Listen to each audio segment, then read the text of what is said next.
If you follow me on Twitter, and if you don't, it's Lollujo, you really, really should by now. But if you follow me on Twitter, you'll know that there's a very good chance that today's episode is going to see me start a new job. I am odds on, evens. I don't know gambling terms. Is odds on and evens the same? I'm the favourite to get a job at another club. I'll show you who that club is in a minute. Guesses down in the comments. So I like a pre-episode guess. Where might I be going? Hello and welcome to Club 5 Part 19 of Non-League to Legend. I'm Kev, and coming up on today's episode, I don't really know. We might be playing Tottenham and Man United. We'll definitely be playing Tottenham because we're playing them right now. We might get as far as the Man United game, so it's only 3 days later. I think there might be a job offer coming my way, though. I've already had an interview. It's not with Liverpool, who, despite appointing a new manager... why is the camera at the wrong angle? Strange camera. Because despite still being down in the relegation zone with their new manager, they're persisting at the moment. But the job that I am the favourite for is Arsenal. I've had the interview. It went really well. They're only 6th in the league. They're still well within a chance of pushing up for a Champions League qualification spot this year. If you remember last season, they were the team that pushed Man United all the way for the league title. They were in that little breakaway group ahead of us. But we're sat above them at the moment with a game in hand. But they're very much in that chasing group. So I think with the resources, the money, the squad that I'd have available to me if I went over there, it's a move that I would be happy to take. Because I assume I'd still be able to secure Champions League football this year, probably at the expense of Leicester after I leave. But this is how we've been in incredible form since you were last with me. I probably could have led with that. Look at that run of wins that we've been on. It's been absolutely crazy. We did go to Inter, my new nemesis team, and we beat them with 10 men, which was delicious. So we've qualified for the next round of the Champions League, which is going to be against Leverkusen. We're probably not going to still be here then. We've also got a Carabao Cup semi-final because we knocked Man United out of the Carabao Cup. So we've got a semi-final against Brighton. Plus, this winning run in the league has propelled us back up into the Champions League qualification spots. I mean, Man United are still the breakaway team again. But I think if we don't get the Arsenal job, which we've already seen what happened with Liverpool and Inter this season, and various clubs, Chelsea included, over the summer, I might not get it. If I don't get it, I think we're on for a cracking season where we've got a Champions League run, a potential Carabao Cup win, and Champions League qualification for the second season in a row. So sooner or later, a bigger club is either going to poach me away, or just by being forced to stick around for even longer, we're going to turn Leicester into a top club and challenge that way. So I'm not really bothered which way it goes at the moment. I think a move to Arsenal shortcuts the process a little bit and means that we can probably be challenging for the title next season even, whereas sticking around at Leicester, we're probably another 2 or 3 seasons away from that. But I'm not that bothered which way it turns out. So let's get into the Tottenham game first of all, while we're waiting for the phone to ring. And this is the team that we're putting out there today. Svilla has been injured. Don't worry, we've not dropped him. But he's had an injury, so he's just being rested. I mean, he's pretty much fit again now. He probably could come back in, but we'll play Janssens today. Tottenham and Man United, the 2 games that we will be playing today, if we get to them, are 2 of only 3 teams who are above us in the league as well. So these are pretty big matches. So we've got Janssens in goal, a back four of Leo, Panzo, Kostic, and still getting loads of different potential pronunciations down in the comments every day. It's wonderful. Portanova, Gasparetti and Marco are in midfield, with Onama in behind Watts and Miller up front. Let's see if we can continue our run of... I mean, we're on a run of like 8 straight victories in all competitions at the moment, which is... It's a pretty impressive run to be on. But if that... Why are they playing Harry Kane on the wing? I mean, what a weird future we live in, where Tottenham, A, keep Harry Kane for the next 8 years, but B, they just start playing him as a winger. Inexplicably, Harry Kane is now a winger. And there he is. I mean, Tottenham have previously doing this as well. We'll all remember, if you were around last year, non-league to legend last year, after I left Tottenham, with England's finest striker ever, really, England's all-time top goal scorer, Liam Wells, almost got his name wrong, Liam Wells, was an absolute goal machine for Spurs, but as soon as I left, they stuck him out on the wing for the rest of his career with Ruben Irabarren going down the middle. It seems that the AI has an obsession with just playing one up front for Tottenham and sticking their superstar English striker out on the wing to waste away. I don't understand. But He's scored from the wing, hasn't he? Of course he's scored from the wing. Why wouldn't he have scored from off the wing? I mean, he's clearly playing as an inside forward out there. He's going to be basically playing up front and just making himself harder to mark. So, yay. I'll just have a sip of my coffee and hopefully make myself feel better. That's a ridiculously good header for a winger. I don't understand how you can have a winger who can... Why you would have a player who can do that and put him on the wing. And I don't think it's fair to have a winger who's capable of doing that. It should be disallowed. There he is, winning the ball in the air again. It should be against the rules. They can clearly see he's a striker. He should be made to play up front so that I don't have to work out how to deal with him flying in off the wing. And then they've got Dele Alli playing deep in midfield, so we're not picking up him properly either. And he's going to do that. And he's rushing forward into that spot in behind the strikers where you'd normally expect him to be. And yeah, there. I mean, the world's changed a lot in 8 years, but we've still gone to Tottenham and had Harry Kane and Dele Alli ruin us. So that part of it, I guess, hasn't changed massively. Joy. How on earth are we getting back into this game? I think we need to come off defensive. We'll go to counter for now. Oh, and it's 3-0, and Janssen should have saved that one.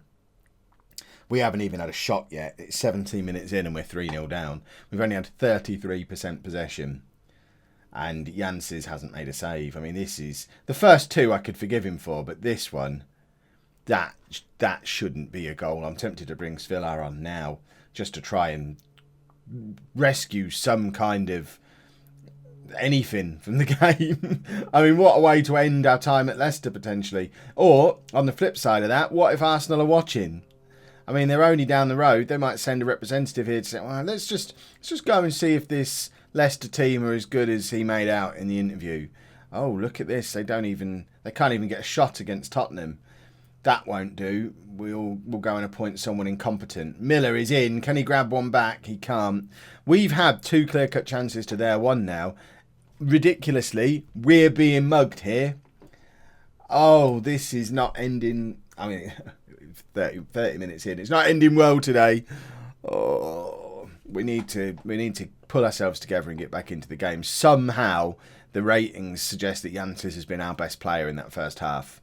It's almost as if they didn't see that third goal go in. And I mean, you could potentially even ask questions about the second goal, because although it was an incredibly good hit from Dele Alli, it was from a long way out, and the keeper had plenty of time to at least make an attempt. He's going to do it again. We're giving him so much space. I mean, if he'd have been on target, it's 4-0 there.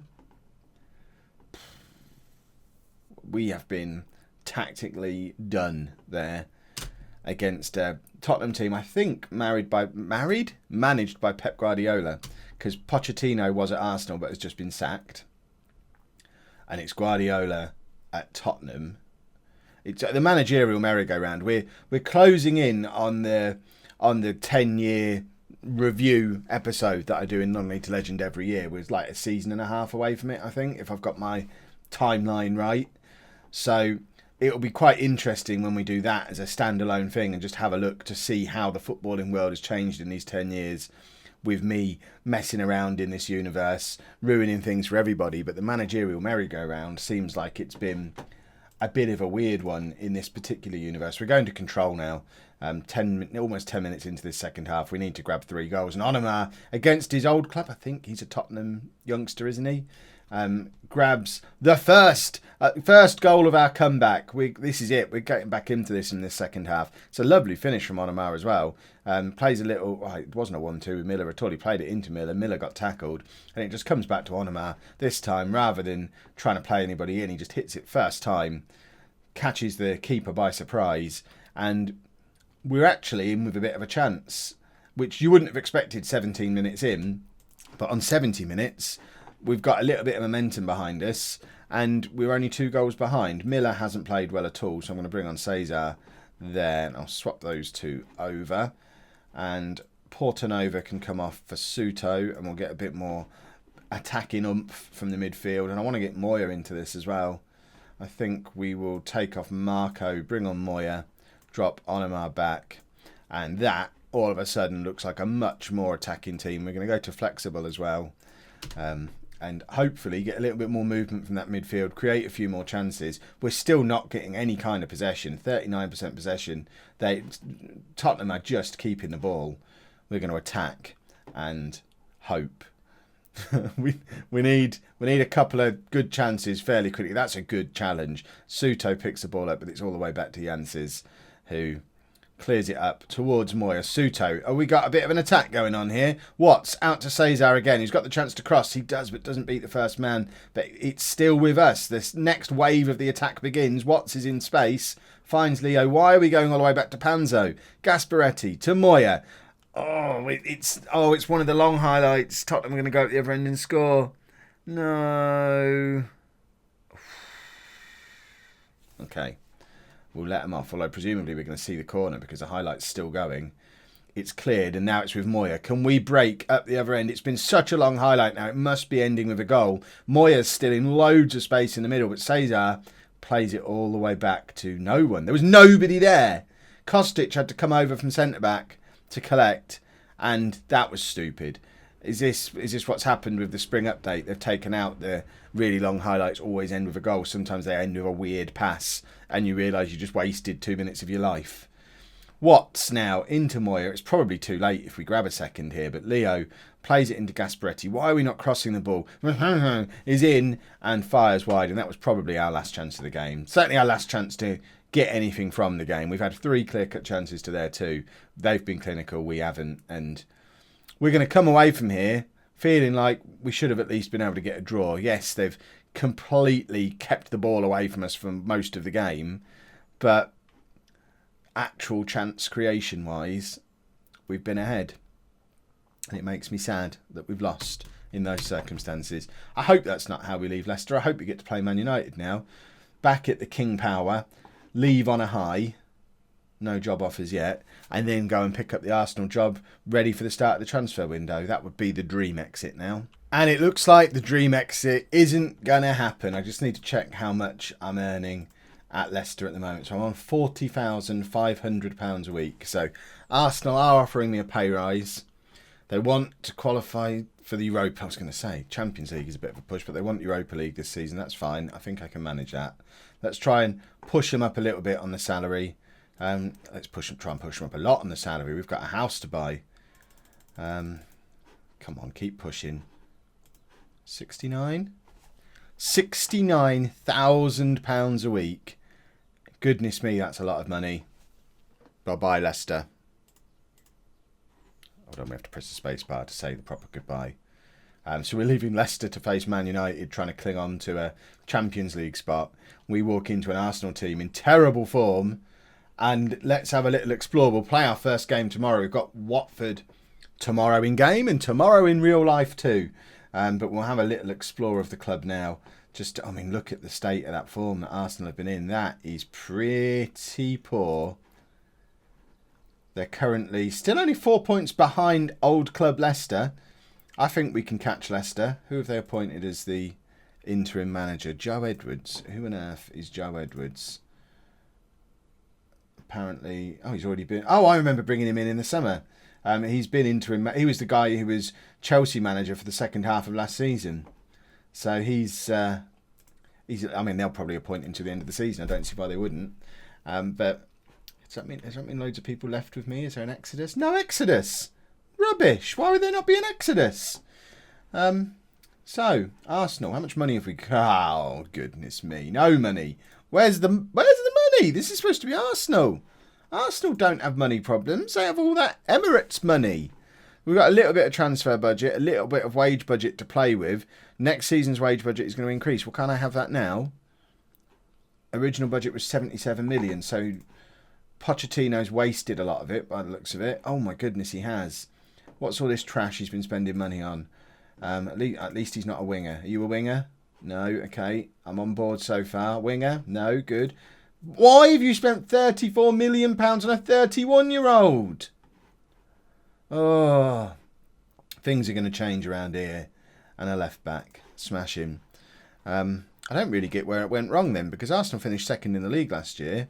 Who did they sell in the summer who was brilliant? And it just seems to have gone a little bit wrong. In theory, this team, unless they're old, Oh, are they an old team? Let's have a look. Not really. I don't really get why this team, where it all went wrong for them. I'm hoping it was just a bit of a rough run of form. In fact, they started the season okay. And then they've hit a rough patch of form. They've basically had 5 games where it all went a little bit wrong. And then I think that's roughly around when Pochettino got sacked. And then they've been on a rough run of form again since. But it hasn't gone that wrong, really. They've been knocked out of the Champions League, which might have been the deal breaker. Maybe that was roughly when he was sacked. So perhaps sat 5th in the Premier League and getting knocked out of the Champions League, maybe that was the final straw. But the Europa League is potentially winnable this year if we can get them back playing to how they were last year. If we have a look at last year's league table, go back a season, Arsenal were well ahead of us and were the only team that were offering any kind of challenge to Man United all season. Why is that? Oh, it's showing this season. I wanted to show last season. Pre-season preview had them... That's weird. 5th? So, Pochettino was sacked when they were sat there on the position they were expected to finish in. Which is really weird. Leicester expected to finish 11th. That's a bit harsh. Finished 3rd last year and already in the Champions League spots this year. You monsters, Football Manager. Let's have a look at the team.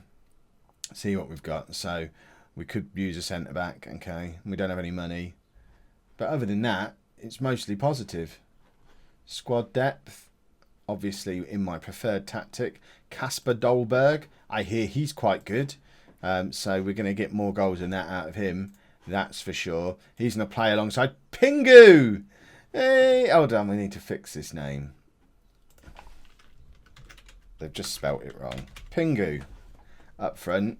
He's already got hero written all over him. A current Brazilian international as well. Not much behind those two. Not much as an attacking midfielder. That's perhaps an area we need to strengthen. Good strength in midfield, though, to a point. And then a couple of decent first-choice centre-backs, but not much behind them. Like it said, Jack Butland probably needs replacing in goal because he's old and not very good. So we'll look to replace him. Perhaps we'll bring Svilar in. He's usually available for cheap. But on the whole, I don't really get why they're so far down the league table. I think we have a bit of fun ahead of us for the rest of this season. Or they paid £5.75 million to Leicester for me. Awesome. And before we go, I'll just show you this because people always ask to see this and I always forget to show it. In fact, can I finally start doing coaching courses again? Because Leicester could never afford to pay me. No, Arsenal can't afford. I'm still on a Continental B licence because no one can afford to put me through my A or my Pro. It's ridiculous. So that's my current manager profile. That adaptability of 1 is probably why Inter didn't even offer me an interview. But my career now, as we start a job tomorrow with Club 6, that's how the career looks. I think these are going to change quite considerably over the next 5 or 6 episodes. But we're going to leave things there for today. Tomorrow will be our first game against Watford, and then we'll probably do the FA Cup game against Bristol City as well before we get stuck into the transfer window and move on from there. So, thumbs up for a new club. And I know a lot of you aren't going to be Arsenal fans, but a lot of you weren't Leicester fans either, and that wasn't a problem. Let's not hate on the save just because you don't like the club. It's an imaginary club in a video game. Just remember that. And if you have enjoyed today's episode, please make sure you leave a nice big thumbs up on there for me. Subscribe to the channel for daily Football Manager videos. And thank you very much for watching.